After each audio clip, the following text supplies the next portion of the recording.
Alrighty, my guest today is a former broadcast journalist who produced 4,000 stories told on video and resulting in 144 million plus views. He spent, more figures here, 8,256 hours of his life watching TV ads.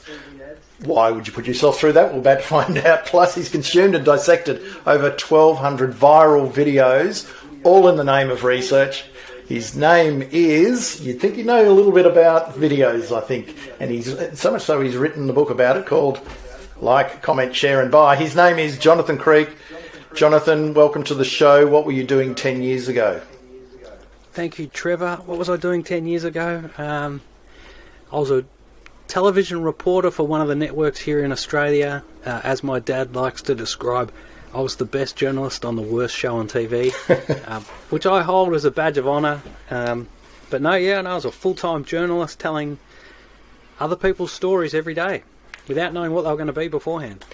And so I mentioned the book. It's called Like, Comment, Share and Buy. It's a new book, The Beginner's Guide to Marketing Your Business with Video Storytelling. So we're going to dig into that today. But just quickly, it's out by Wiley, one of the biggest business book publishers in the world. Congratulations on that. Just a quick snip on what's the book about and what will people get out of it?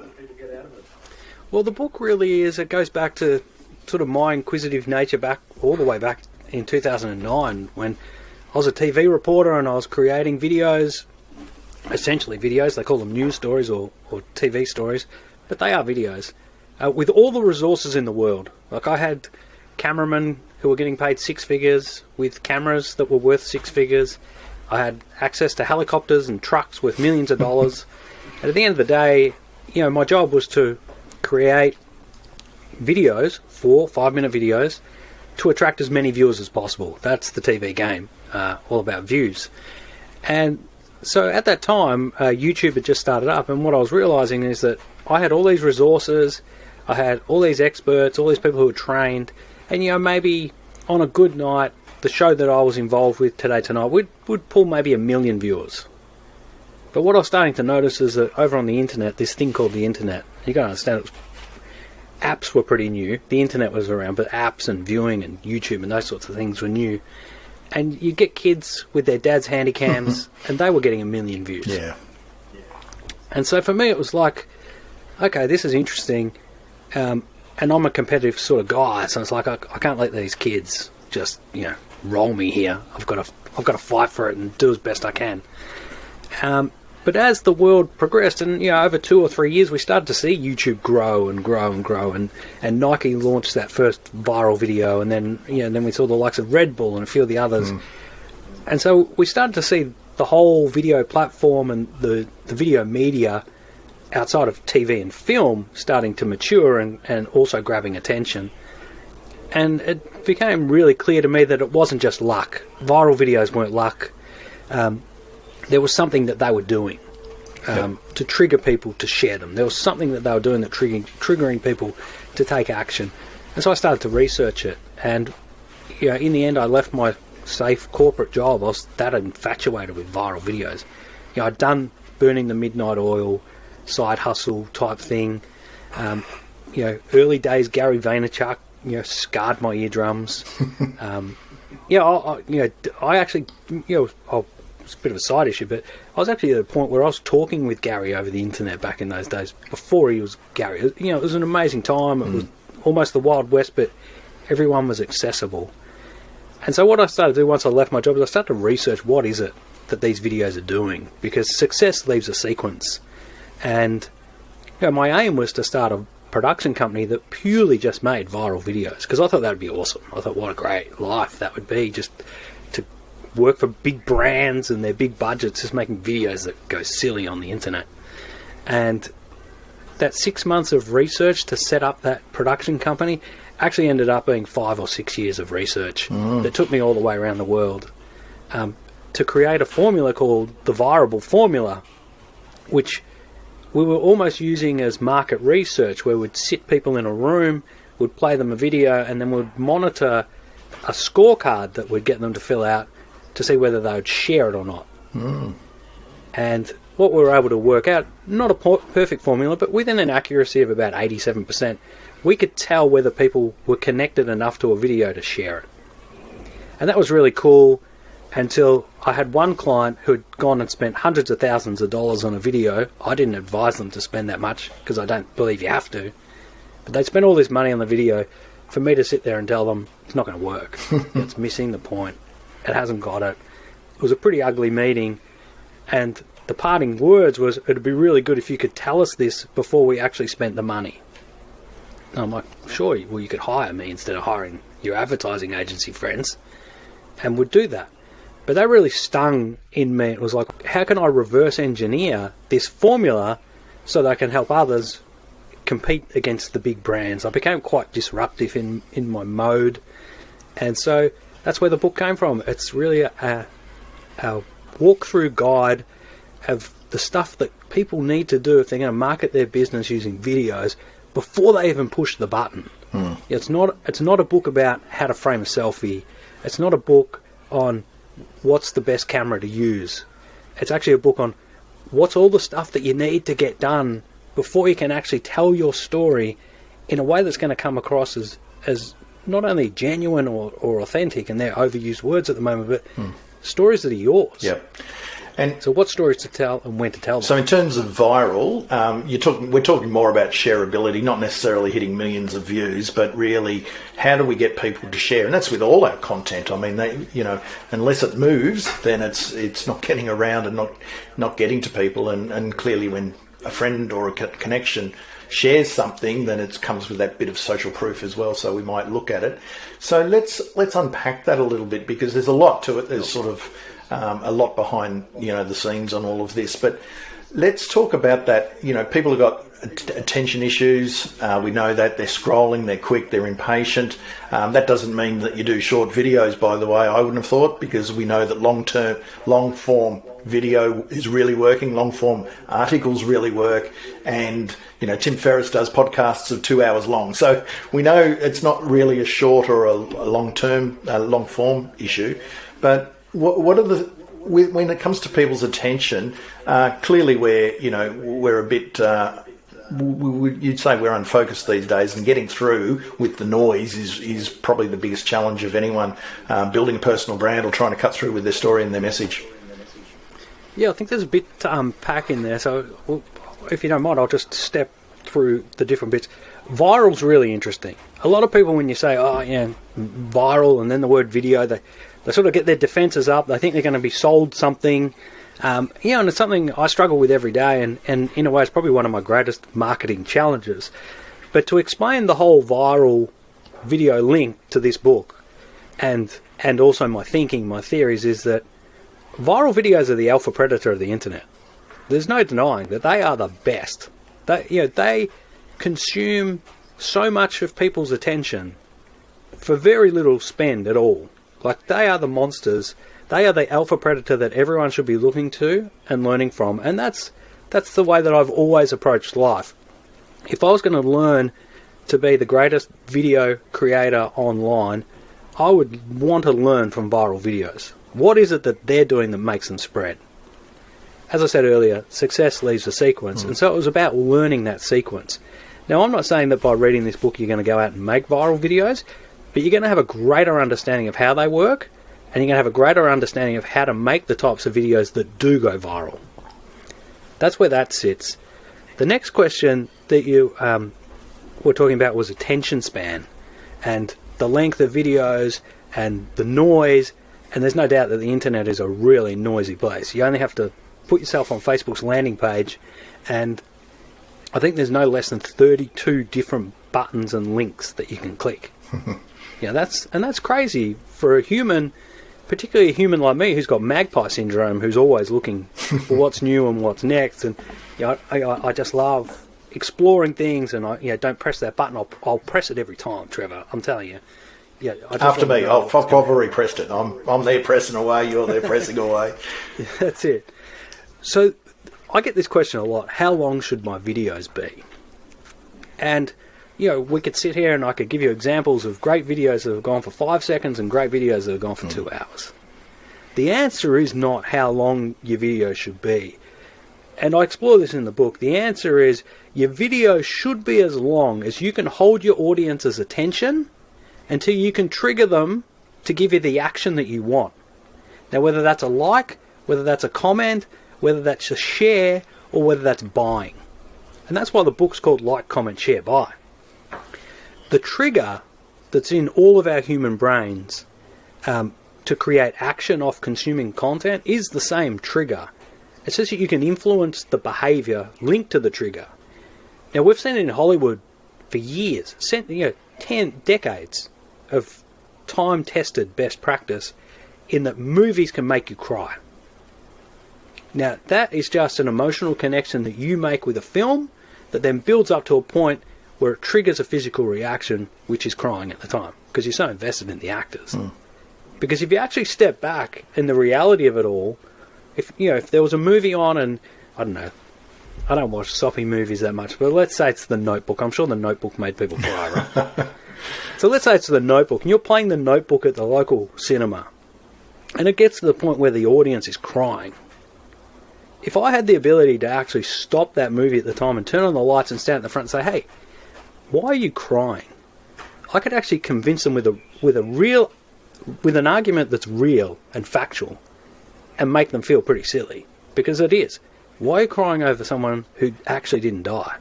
The actor didn't die. Not only that, they probably got paid millions of dollars not to die. So why are you crying over them? That's not the see, and that's where the difference is. That's where the magic happens in Hollywood, is the ability to get into someone's brain and make a connection that makes an unrealistic physical response. And that's the difference between television and social media. Television's passive. It all happens on your couch. Social media is interactive, and that's where the power of understanding how to trigger that switch to progress your brand and your business forward. So that's the key, is you're trying to trigger an emotion and then an action. So you have to. So emotion, clearly we don't want everyone to cry by looking at social media, but it could be to get them angry, to make them laugh, to trigger something internally, which it's a story that they can relate to. So there's all of those things, and then the triggering action, of course, is like you've just said. You like it, you share it, you comment on it, or if it's a call to action to go off and buy something, that you do that. Let's then walk through that side of things. Is it called you called it the spread factor? Yeah. Is that sort of the framework that you work with, and can you walk us through? Let's walk through that, because being able to talk about it, but then what does that look like in real life? So I think, but the best thing for the audience and the listeners, everyone will know videos that have gone viral, and everyone will know videos that are really similar to the ones that go viral that don't go anywhere at all. And that's where we meet here. What's the difference? Why does this one spread and this one doesn't? And that's why I came up with the term spread factor. It's actually something to do with construction and whether buildings can hold certain weights, but it is spread factor. It's like, what's the bit that makes that one spread versus this one? And where it really comes down to is the connection that people make. Now, you can stand here and say, oh, well, you've got to tell stories, and you've got to get emotions and all that sort of stuff. But there's actually a few hurdles that you have to get over before you can actually disarm the brain. Because we're so used to being sold to, someone like me who sat through 2 years of watching TV commercials in the 90s as a job. Like, I've been hit with every psychological trick in the book to sell me something that I don't need. So I'm really sensitive to being sold to. And a lot of people now, including my kids and your kids, who are growing up in the social media generation, they're really sensitive to being sold to too. Very savvy. Yeah, they are. I call my kids are ad avoiding ninjas. Like, they're just crazy what they do to avoid ads. And then sometimes they'll see an ad that they really like, and they just want to watch ads all the time. And it's like, because they haven't seen it, it's new to them. So they're in this flux. But there is a situation where the first thing you need to do in any video is you need to grab someone's attention. If you don't grab their attention at the start, they're still scrolling by, like you mentioned before. And this is where I think a lot of social media gurus or people who talk about social media get confused. They say, humans only have the attention spans of goldfish. you've got to grab them within 2 to 5 seconds and get all your message crammed into that bit and only have your videos go really short for it to work. That's not true. What that is you've got to grab their attention and prove your value or sell their brain that they're being told a story in order for all the barriers to come down to allow you in. And then what the brain does is it puts barriers back up again to keep all the other distractions out, because it wants to focus on the value that it's getting. So how do we do that? And there's a school of thought on. I've read quite a bit of research that a lot of people put videos up, maybe even straight talking heads where they're going to tell a story or doing something, but by the time they put up a graphic and a bit of music, and people have all scrolled on because you haven't captured them straight up. So what are some ways, should people just get obviously into the meat of things? How do you coach people? Because you do coach people through this. How do you do that? My golden rule for it, and I think it comes from my news journalistic background, because that's where I spent 20 years of my life. How do I grab someone's attention at the start of a current affairs show, where on the other channel, one button away was another current affairs show trying to grab the same thing. And what we learnt there, or what we refined there, and in a way, I changed the way that current affairs stories actually get put together. In a sense, I don't want to blow my tyres. There's a few people who were sort of evolving with this at the time, but current affairs stories always used to start with the journalist. The host would throw to the story, and the journalist would say, in this neighbourhood, we've got the worst neighbour ever. It's been a nightmare. Whatever scenario, and sleepless nights and terror in the streets and all that sort of stuff. But it would start with the journalist. Now, to me, it was like, no, this isn't amped up enough for the space that we're competing in.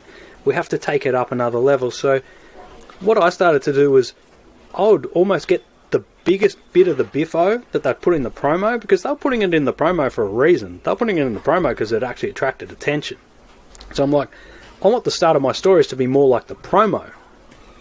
I want to get them in, but I want to get them in to a position where I'm not telling them what's happening, I'm creating an argument, and then the viewer is left in a situation where they need to decide which side they're going to be on. And by doing that, they're going to hang around to hear both sides of the argument to work out which side to choose. So I gave them a reason to involve themselves. So when I'm working with brands and businesses nowadays, I think the golden rule for grabbing that first attention is you have to open with almost a problem driven by a desire.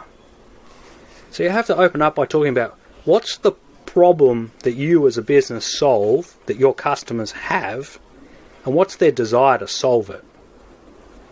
So you don't hit them with the, hey, we've got the greatest, chicken souvlaki's in the world.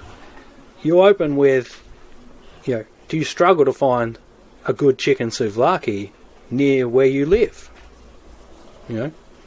So you're like, yeah, I do. I haven't had a good chicken souvlaki for weeks. Oh, well, let us tell you about ours. So you've actually got past that first hurdle. So you start with the question. Start with the question. The issue that they have. Problem driven by desire. It's not, and it doesn't always have to be a question, but it has to frame a problem. Mm-hmm. And I think that's a good basic place to start. That's a good first base. The second base is you then have to prove that you're real, relevant, and relatable.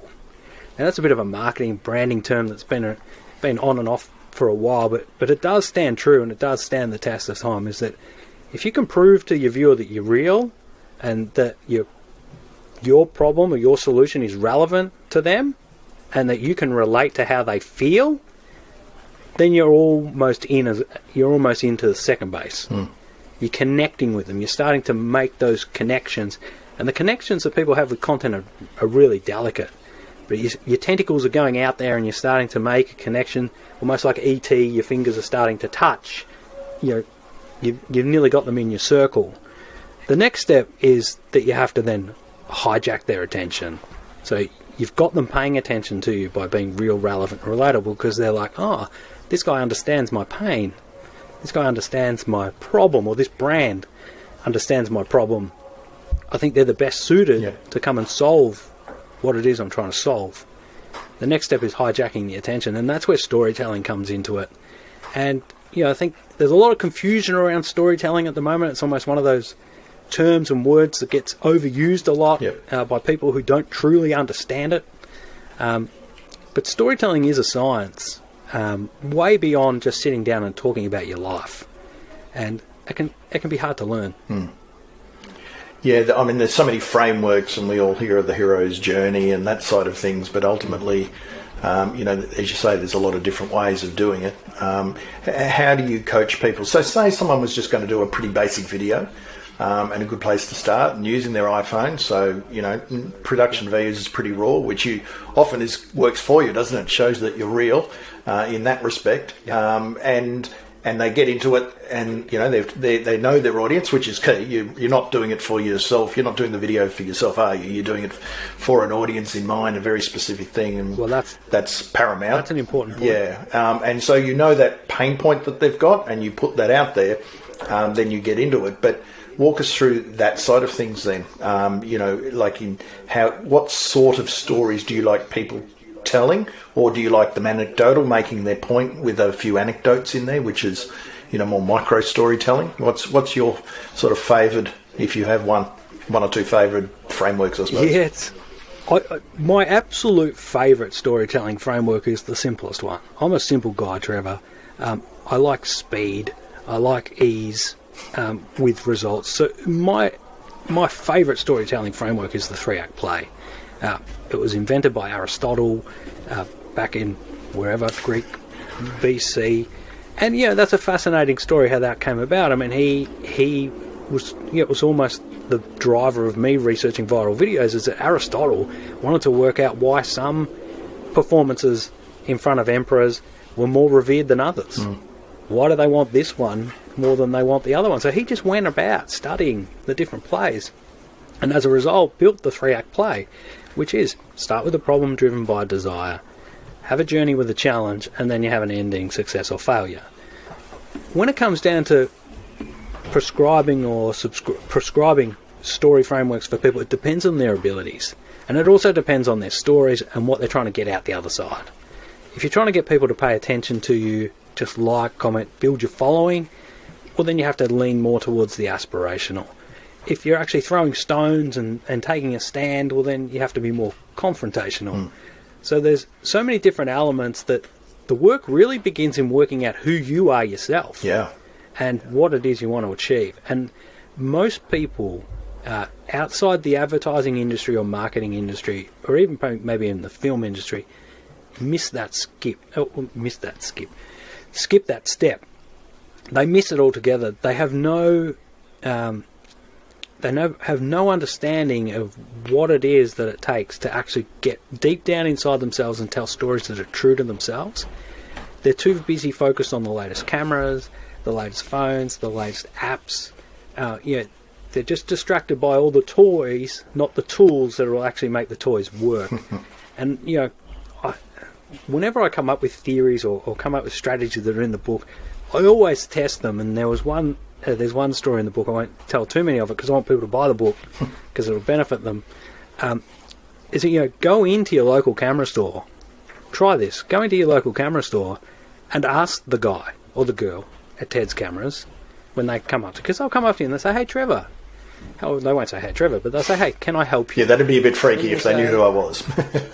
Yeah, that'd be a little bit. Well, Westfield knows who you are, but that's another story for another day.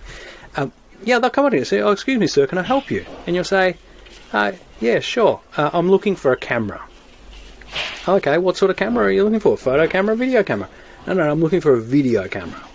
"Oh, what are you going to be using it for?" "Oh, well, I want to make content for social media to help market my business." "Oh, great. What sort of price range?" And you say, "No, I'm not worried about price range. All I'm worried about is I just want to buy the camera that's going to get me the most views on YouTube." And the person in the camera store will look at you as if you're mad.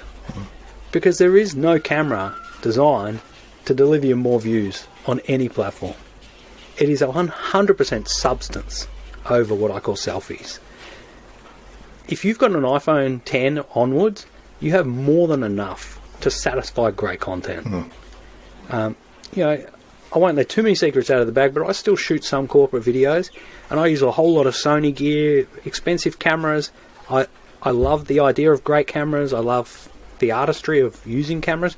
But I was on a shoot the other day where I shot most of it on the good gear, but there were some shots that was just going to be too hard. And so I just picked up the iPhone 12 Pro, got the shots on that, and they are easily some of the best shots in the whole corporate video. But the situation is, when I'm doing it in that scenario, I can't charge people corporate camera rates if I'm just using my phone. Yeah. Like, it doesn't work. There's still that challenge. Yeah. But if you're talking about telling your own story, your own brand story to market your business, if you have a phone in your pocket, you have more than enough. Yeah. Focus more on the substance. Focus more on that viewer journey from how do you grab their attention, how do you get them over the hurdle to connect with you, and then how do you hijack their attention so it puts the blocks up. Now, when I'm talking about putting up those blocks, anyone who has kids will understand me that if you've got your kids and they need to be somewhere and you're just about to pile them into the car and you say, hey kids, go get yourselves ready, we've got to leave in 5 minutes, and you come back 3 minutes later and they're still sitting there either in front of the television or on their iPads like little zombies, and then you raise your voice a bit and you go, hey, I told you to go get ready, we're going to leave in 2 minutes, and they give you that look. And that look is, what are you yelling at me for? That's the first time I've even heard you mention this. It's because the first time when you came round, their brain had blocked them off. The distractions were built out, gone. So you can no longer yell at your kids for not getting ready on time if they've got a device in their hands, because their brain has locked them out because they're engaged in a story. And that's what you need to do with your business, particularly on platforms like LinkedIn, Facebook, YouTube. You need to lock people in, because very rarely do you just get the screen with the video. You've got all this other noise around the screen. Yeah. And so you have to put the viewer's brain in a position where it blocks out all the distractions. So there's two parts too. I mean, I talk about utility content, which is probably the main type of content that content marketers do, being useful, helpful. What are your clients or your audience, what are their challenges, their pain points, their fears, aspirations, and what is the content you can do? A lot of educational stuff, how to, all of that. And that's where, you have got the question or the challenge or the need that you can lead with. But I also talk a lot about leadership content, which is people don't know what they don't know. And I often refer to someone like Seth Godin here, because Seth Godin is putting out brilliant stuff all the time. But it's not stuff that you're aware of, and you think, oh, he's trying to change people with his ideas, and that's the thought leadership stuff. So I guess a lot of thought leadership stuff is more provocative, and it's a big statement, and then people that gravitate to that, there's still a relevance there, but it might not be something they've ever really thought about. It's not a frequently asked question. Is that something that can work as well? Let's just call it thought leadership videos, for want of a better term, but to you're not educating necessarily, you're provoking thought, you're trying to trigger something with your ideas and change the way people think about a particular topic, issue, or something like that. Yeah, 100%. I think it's really important to understand that humans are really complex. We are really complex individuals. We can go from feeling one thing 1 minute to feeling something completely different the next. And I think that's where the thought leadership comes into it, particularly in these times. So what we're seeing at the moment from, say, the last 12 months, we're seeing a lot of people who are feeling isolated and lonely. So where thought leadership comes in and is really working is when people are no longer feeling alone, because they've connected with you via your content. So they've connected with these people because they're explaining to them how they're feeling. They're saying, hey, you're feeling this at the moment, or if you are feeling this at the moment, or if you're being affected this way because of lockdowns and isolation, you're not alone. And here's some strategies that you can use to get out of it. Or here's some ways that, this person got out of it. So that's a really powerful thing, because you're impacting the emotions of the viewer by changing the way they feel. They've gone from feeling isolated, alone, and sad to having hope, in the sense that, hey, this person understands me, I'm no longer alone, and now here, and they've given me a tool or a pathway or a way that I can adjust the way that I'm feeling. Yeah. And that's the key with content. We spoke about the cameras before. It's not, I'm a lover of drone shots, and I'm a lover of cinematography. I love movies. I've spent a lot of time on movie sets. And, I love it. But at the end of the day, it's not how a video looks that matters. It's how you make people feel. Yeah. So it's how the viewer feels by consuming your content. Now, if you can do that with high production values, great, no problems. But there's no reason why you can't do it just with your phone if you've got the skills. Yeah. And that's where a lot of people are. And that's what this book is really aimed at. It's about allowing people to compete with big spending, big budget brands with movie-sized budgets to make videos. It's about allowing small businesses to compete at some level against those big brands who just rely on spending. Yeah. Yeah, I remember going a little bit back in time, and there was a one of the very big consulting firms, and they had they'd spend a lot of money, probably not a heap of money, but a lot of money getting proper video production. They've got the experts and the leaders of the business with their suits and ties in the boardroom and burbling on, and no one was watching them on YouTube. And yet then there was this one video from a couple of the young tyros who were, I think they were in Davos. They were actually at an economic forum, and they were out in the cold, and they had the phone. It was shaky, and they said, "This is what happened today, and we learned from this today." And they got so many more because it was, they were on the spot. They were, it was authentic and real, and they had good lessons from what was happening, just being there and telling the stories about what was happening, versus the, the highly produced ones, which everyone, probably the board loved, but no one else watched. So, well, there is a rule. Corporate videos are boring, Trevor. Oh, they are. Corporate videos, they're the bane of my existence. Apologies to any of my corporate clients. I have a business that makes corporate videos. I sit through them. It's time that these businesses, these corporations, they get to this point where they go, "Oh, social media isn't for us. It doesn't work for our business." It's like, no. It's because you're refusing to change the way that you're making content.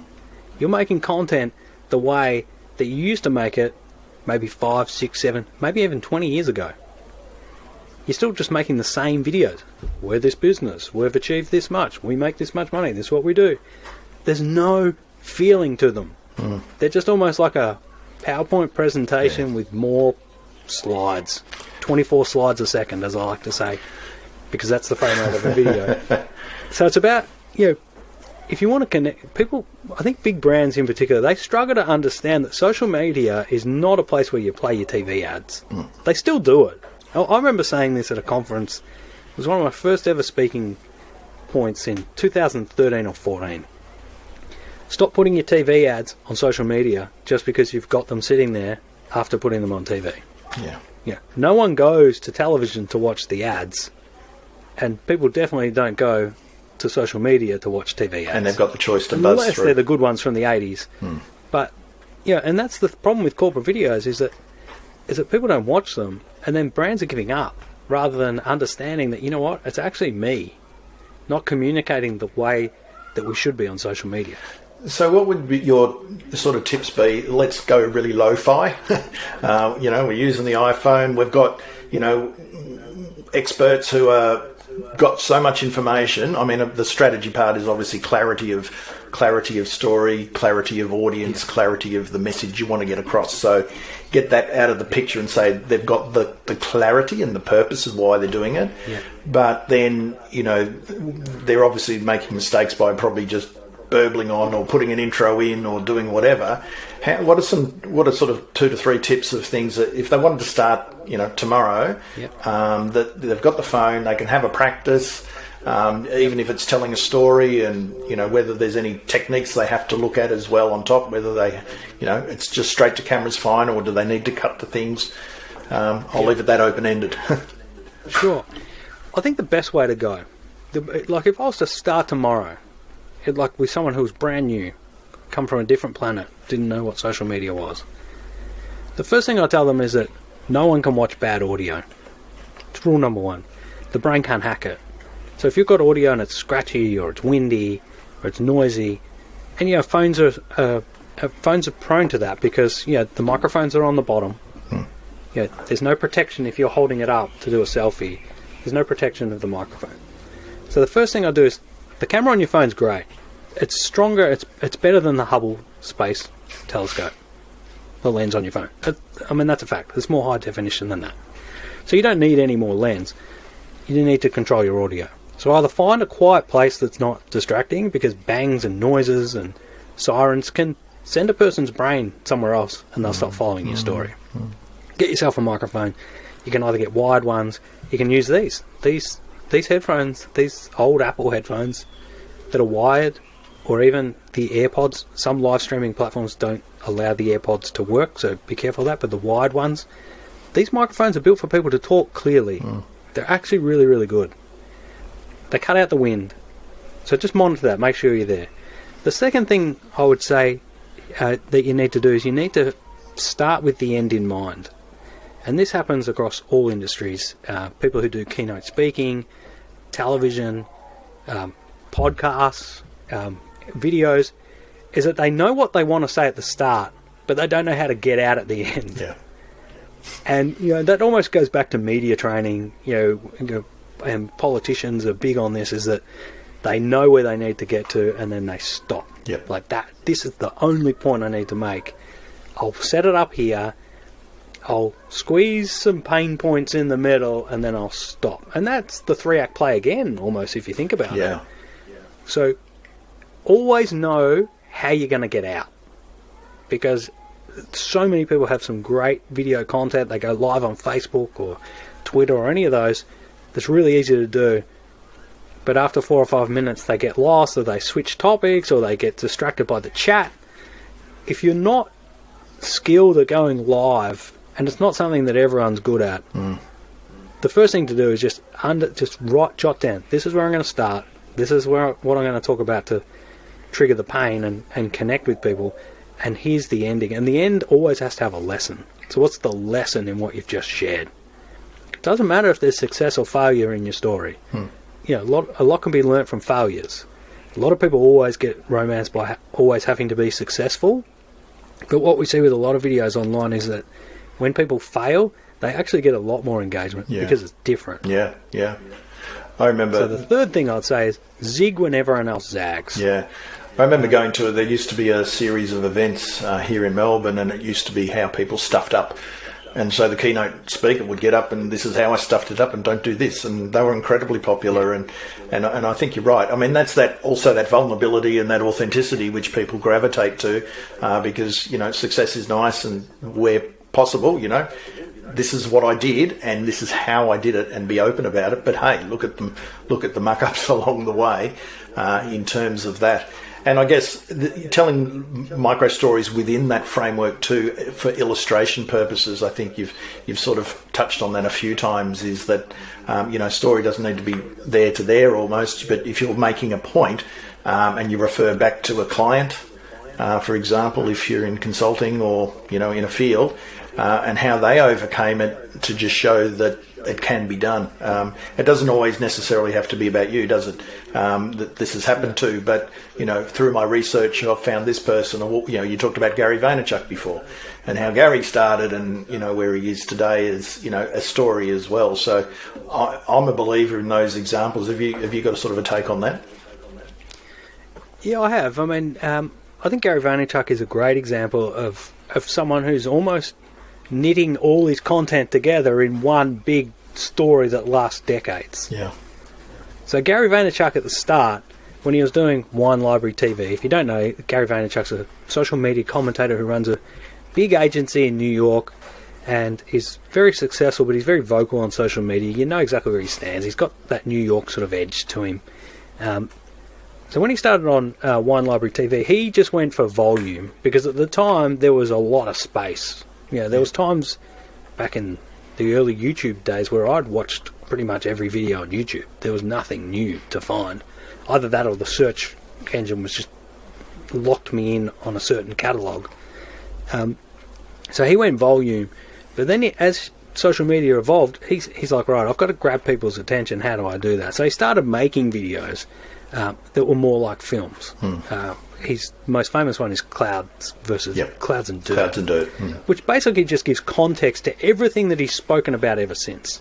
He just positioned himself. And I think that's important for a lot of people too, is that when you get on to social media, not everyone will know who you are or what you stand for.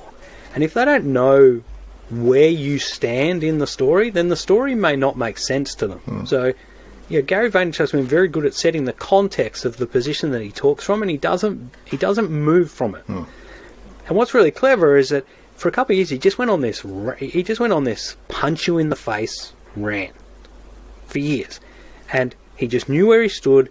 He knew what his values were, and whatever was happening in the world, whatever new product was coming along, whatever trend was on the internet, he'd be able to have his opinion about it and punch you in the face with it. Like, he just delivered it hardcore. And that tied into his book, Jab, Jab, Jab, Right Hook. Yep. What he's done now is he's turning more to empathy. He's understanding that the world is hurt, particularly America. The people there and the social conscious of America, they've had a tough time. They've had pretty high political turmoil, and on top of that, they've had COVID way worse than we've ever had it. They're in all these battles, and that's on the back of the Iraq and Afghanistan war, so they've had a lot to deal with. I mean, Americans always deal with a lot, but in this last decade, they've had a lot. They have. And I think Gary's picking up on that now. Now he's going back to this kindness and empathy thing, but he's still him. Yep. So if you went and grabbed his videos from 2015 and his videos today, he's still Gary. Yeah. And that's the amazing bit about him, because a lot of people who try and fake stuff, they say, I'm going to be the Mr. I don't want to say something he's going to get someone else burnt. I'm not thinking of anyone here right now. I'm the Mr. Mega Millionaire guy, and then all of a sudden they're not the Mega Millionaire guy. They've just been faking it all the way along. They'll get caught. They will get caught. It's that, I think that Gary, and a lot of people, aren't enamoured with Gary V, and that's fine, because he knows his audience and he's not there to appeal to everyone. And the lesson there is, don't try and appeal to everyone, and if you've got a stance, take it. And he just happens to be loud and brash. Not everyone has to be loud and brash. You don't have to be controversial for controversy's sake, and you don't have to scream at people to take a position or have a flag in the ground. So I'll get that bit out of the road. But a big lesson that I've taken from looking at Gary's catalogue over the journey, and he does a thing, he's very much about documenting his life and documenting his ideas, and he's about documenting. So when he's got a crew following him, so no one's going to necessarily go to that effort, but it's the document and the behind the scenes that he takes people, and I think that's been his greatest strength. And he's just, the Clouds and Dirt video was high production, if I recall, but he's just as easy to go and do a video. I've seen him one of the best ones was in an aeroplane, and it was at night. And I say that as an aeroplane goes across the top, isn't it? Or that's a helicopter, I think. And he had the hoodie on, and you can just see him. It was so lo-fi, and the message was fantastic. And he's always in the back of cabs, and he's doing that. And so I think that, again, as you were alluding to before, that relevance and that ability to be real on camera, and the story and what you're trying to get, the content is the key, not necessarily, that you're in a plane and we can't really hear you. Oh, I think we could hear him okay. We just couldn't see him because he had his hoodie on. But that sort of thing is just, he can go from here to here. It's not one size fits all in terms of production either. But see, humans are like that too. So, you can get me on a bad day. You can get me on a good day. You could almost say that I'm two different people at different times, right? If I'm on the sporting field, I've taken up hockey recently. You get me on the hockey field, I'm just going for. I'm a completely different person. And then if you get me, outside, taking my dog for a walk, I'll talk to you in a completely different manner using completely different language. And I think that leads us to a really important point, is that when people go on camera, particularly when they're talking about their business, and I do this all the time, I say, okay, get me your latest video that you made about your business, and we play it. I go, okay, now go and get me the latest video that you put on your personal Facebook page, and we play that as two completely different people, using two completely different sets of language. I'm like, you know what? You know why this business one isn't connecting? Because you're not enough like this human person over here. And journalists do it on TV all the time. And it used to drive me mad. I used to call it journalese. So I'll tell you, if anyone's listening to this, and I know not many people watch free-to-air TV anymore, but just one more time for me, do this. Go to your 6 o'clock news and turn on your 6 o'clock news. I apologise that you have to do this, but do it. It's worth it. Sit there and watch the news. And when you watch the news, in particular, when the journalist comes on for their piece to camera, listen to the way they talk, because they actually use a language that is unlike any other language in the world. And the other culprits are police. Oh, yeah. When police commissioners and police sergeants or whoever stand up in front of a camera, they use language that no one else uses. And I'll give you an example, Trevor. The assailant decamped in a southerly direction. The bad guy ran down the street. Yeah, exactly. Right, that way. Yeah. The bad guy ran towards the train station. Yeah. Right? It's amazing. And what happens is when you use that language that isn't natural to you, when you use words like that, you disconnect. Yeah. Because we're out avoiding ninjas, remember? Yeah. So people turn on cameras and they can become completely different people. Yeah. So you've really got to practice a lot on getting comfortable in front of camera. And it comes from understanding your own brand story. Of course. Who are you as a person? How do you connect? What are your characteristics and your traits? And then from there, you then understand who you are and then how you talk. It was really interesting for me. I actually put myself through my own process a couple of years ago, and that's actually pretty hard to do. But I'm the only one who knows my process, so I sort of had to do it.